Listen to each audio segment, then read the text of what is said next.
नमस्कार दोस्तों, कैसे हैं आप लोग। आई होप कि आप सब ठीक होंगे। मेरा नाम एस एम अब्बास है। टारगेट टू कॉन्सेप्ट चैनल पर आपका स्वागत है। दोस्तों, इससे पहले मैं गवर्नर जनरल से संबंधित एक वीडियो आप लोगों को दे चुका हूं, जो लॉर्ड क्लाइव से लेकर के वारेन हेस्टिंग्स तक थी। यहाँ इतने लोगों को मैंने कवर किया था।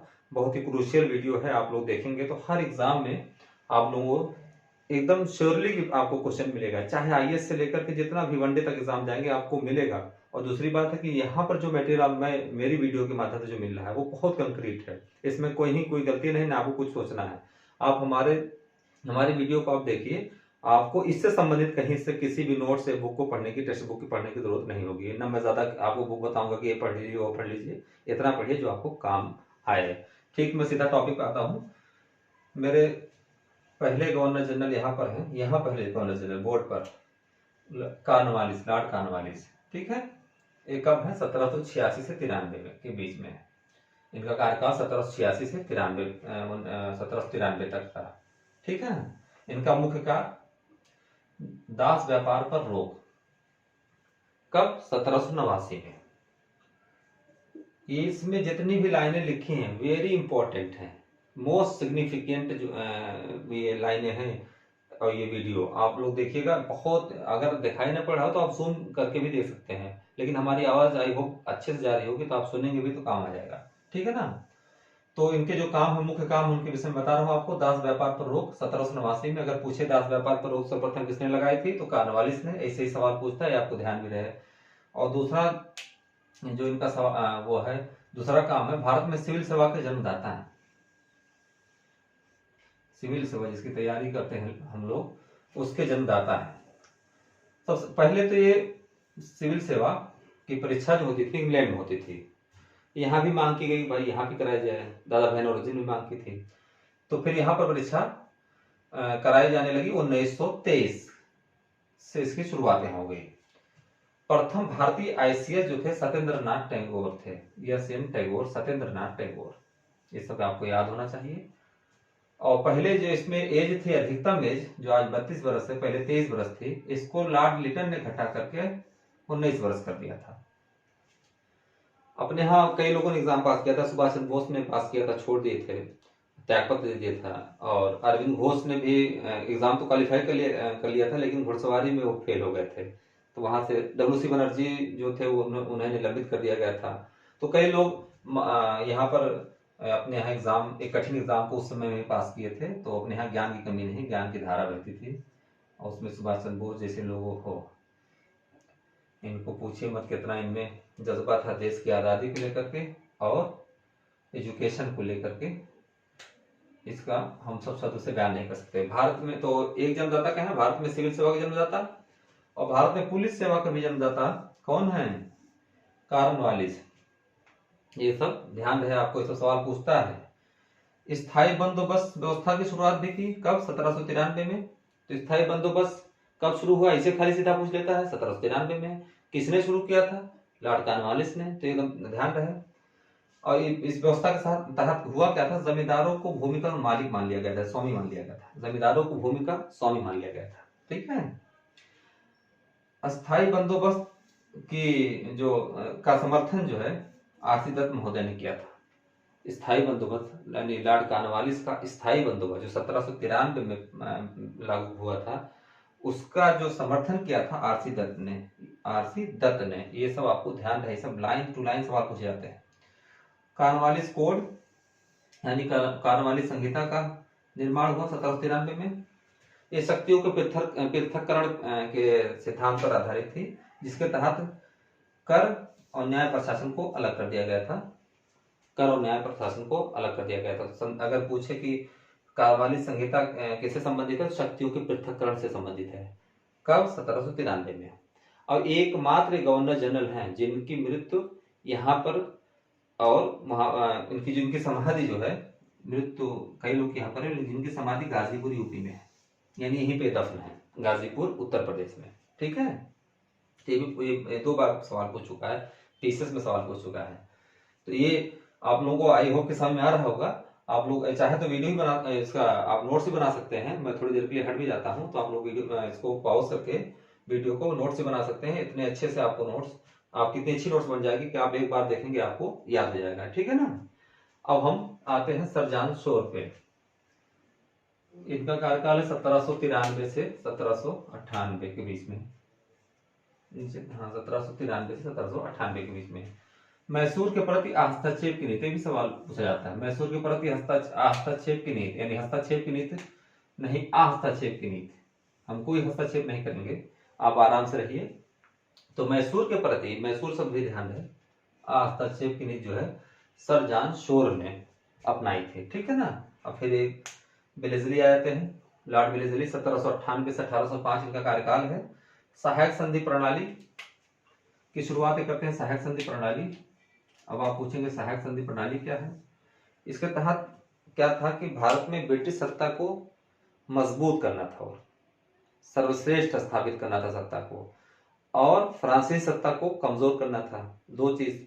तीसरी चीज ये थी कि जो संधि को स्वीकार कर लेता उसका वैदेशिक मामला यानी फॉरेन पॉलिसी जो होती थी वो क्या गवर्नर जनरल के हाथ में होगी, आंतरिक पॉलिसी आपके हाथ में होगी। जैसे अभी भी आप समझिए केंद्र सरकार जो है ज्यादातर विदेश के मामले केंद्र सरकार के अंतर्गत होते हैं, राज्य सरकार अपने राज्य के अंतर्गत काम करती है, केंद्र से कुछ अपना उसका अलग से मामला होता है। लेकिन जो भी बाहर कहीं राष्ट्रपति जाएंगे, प्रधानमंत्री महोदय जाएंगे, जितनी भी संधि होगी सब कुछ कहाँ होगी, केंद्र सरकार के अधीन होगी। तो ये गवर्नर जनरल केंद्र बन गए और ये राजा साहब जो है राज्य बन गए।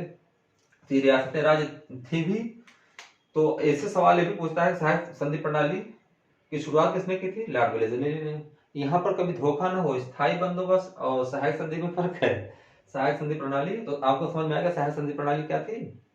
इसमें क्या था, इनके अपनी सर्वश्रेष्ठता को स्थापित करना था और फ्रांसीसी सत्ता को कमजोर करना था, और उसके बाद क्या करना था, जो भी इनके सहायक संधि के अंतर्गत आ जाता, साइन कर देता, उसके वैदेशिक मामलों को ये देखते थे सबसे पहले, और आंतरिक मामला वो खुद देखते। सबसे पहले जो साइन करने वाले महोदय थे वो हैदराबाद वाले थे 1798 में। डेट भी आपको याद रहे और ये क्रम भी क्रम से है, ध्यान रहे। हैदराबाद 1798 में, मैसूर और तंजौर 1799 में, दोनों लोग जो हैं एक साथ में है, ठीक है ना।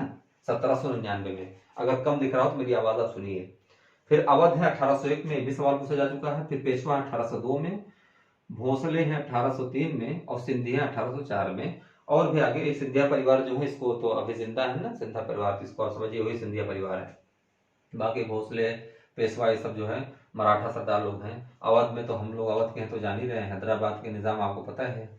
तो ये सीधा क्रम है, हैदराबाद, मैसूर, तंजौर। मैसूर तंजौर एक ही समय हुआ था, 1799 में साइन हो गई थी। अवध 1801 में, पेशवा 1802 में, भोसले 1803 में, सिंधिया 1804 में, ठीक है।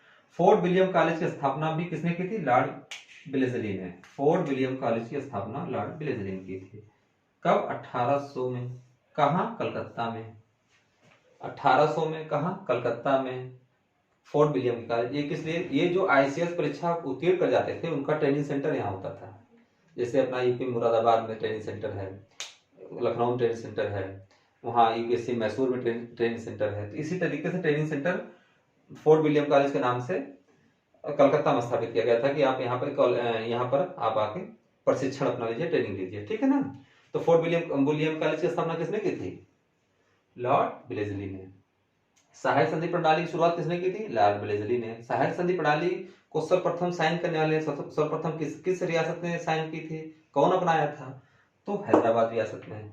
अवध कब, 1801 में। ये सवाल पूछा हुआ है, मैं आप लोग बता रहा हूँ, तो ये आपको एकदम याद होना चाहिए, रट लीजिए इसे, ठीक है ना। अब आते हैं चौथे गवर्नर जनरल सर जॉर्ज बारलो, ये 1805 में है। सर जॉर्ज बारलो 1805 में है। हस्तक्षेप की नीति का इन्होंने कड़ाई से पालन किया। हस्तक्षेप नीति का कड़ाई से पालन, ये शब्द पे आपको ध्यान देना, कड़ाई से पालन नहीं। हस्तक्षेप की नीति अगर आ जाएगी तो मैसूर के प्रति यहाँ हस्तक्षेप की नीति है, यहाँ पर हस्तक्षेप की नीति का कड़ाई से पालन भी किया जा रहा है, ठीक है ना। मराठों के प्रति शांतिपूर्ण इनकी नीति थी। मराठों के प्रति इनकी नीति जो थी वो शांतिपूर्ण थी, शांतिपूर्ण नीति थी। मराठों के प्रति शांतिपूर्ण नीति किसकी थी, सर जॉर्ज बालो। खाली आपको बाल याद रहेगा ना तो पकड़ लेंगे। लॉर्ड मिंटो है यहाँ पर। अमृतसर की संधि, इनके समय अमृतसर की संधि होती है, महाराजा रणजीत सिंह और इनके बीच में 1809 में, ये सब लाइन बहुत इंपॉर्टेंट है 1809 में। और इस पे साइन जो किया था चार्ल्स मेटकाफ ने, जिन्हें भारत में पत्रकारिता का मुक्तिदाता कहा जाता है। तो ये अमृतसर की संधि 1809 में, किसके समय में, लॉर्ड मिंटो के समय में। इस पे कौन था दूसरी तरफ, दूसरा पक्ष कौन था, महाराजा रणजीत सिंह। और इस पे साइन और किसने किया था, Charles Metcalfe. Charles Metcalfe house जो है दिल्ली में है, ठीक है। अब हम आते हैं लॉर्ड हेस्टिंग पर।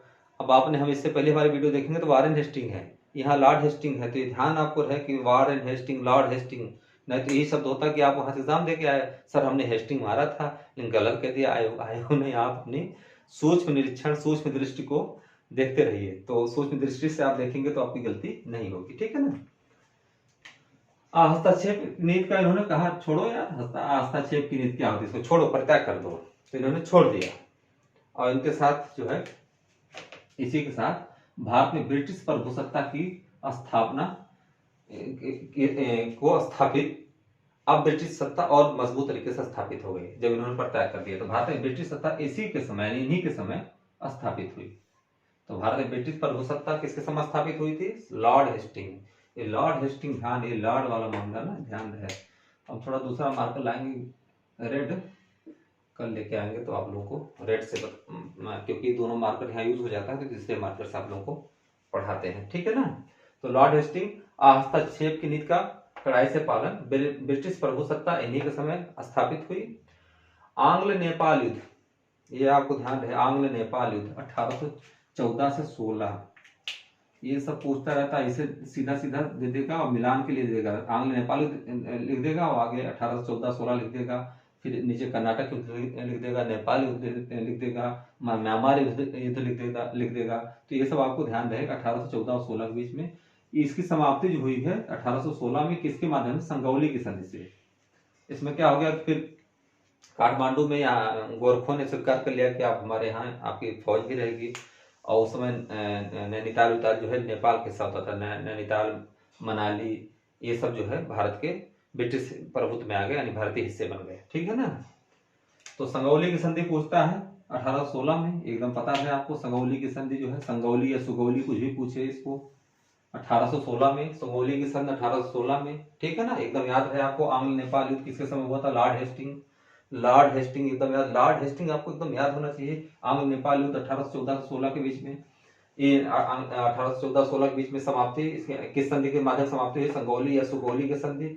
सुगौली संधि कब हुई, 1816 में, ठीक है ना। इसके माध्यम से क्या हुआ कि नैनीताल है और मनाली, ये सब जो है भारत ब्रिटिश प्रभुत्व के अंतर्गत आ गए। और फिर काठमांडू भी ब्रिटिश जो है कर्मचारी वहां सेना के कर्नल जनरल जो भी थे वहां रहने लगे, ठीक है ना।